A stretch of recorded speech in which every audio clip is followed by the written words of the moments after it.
I'm Gage Paul, and this is my Kholat Games Outfit review.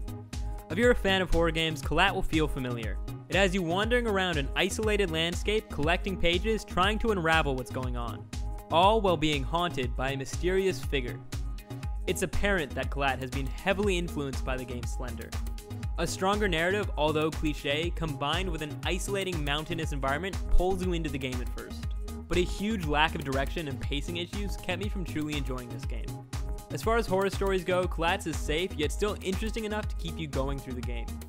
After a group of hikers suffered a mysterious accident that saw them running from their tents into the snow, an investigator went to the scene to try and unravel the mystery.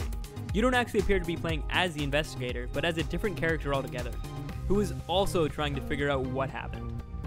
This is confusing at first and seems a little unnecessary. The story is mainly told through pages of a journal from the investigator found in different places on the mountain. The pages are well voice acted, but the fact that you have to stare at the page while it's being read, instead of being able to freely explore while the narration plays, detracts from the experience, as most of your time in Kholat is spent wandering around aimlessly. Gameplay is fairly simple as you hike around the mountain trying to find different key areas of the incident. As you explore, you'll see phantoms of the victims letting you know you're heading in the right direction. These phantoms are really the only guidance on where to go. And unfortunately, Kholat's lack of direction is easily its biggest problem. I spent almost all my time with the game trying to figure out where to go to progress the story. The game's save system doesn't help either. Only saving when you find journal entries or campfires, these save points are usually fairly far away from one another, which means walking through the same snowy mountains again and again if you die. Kholat does stick to its survival horror roots by not allowing you to attack the ghostly figure who follows you.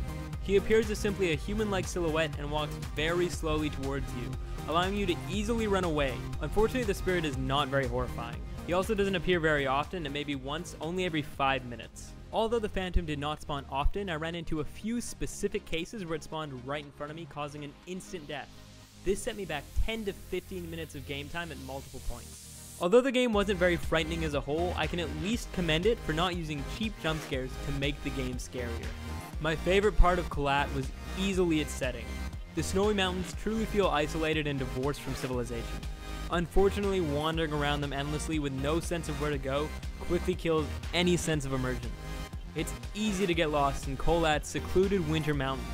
Unfortunately, most players won't find themselves lost in the world and setting, and instead lost as where to go to progress the game. I give Kholat a 2 out of 5. What did you guys think of Kholat? Did you hate it? Did you love it? Be sure to let me know in the comments, and stick around to the Games Outfit for more videos coming soon.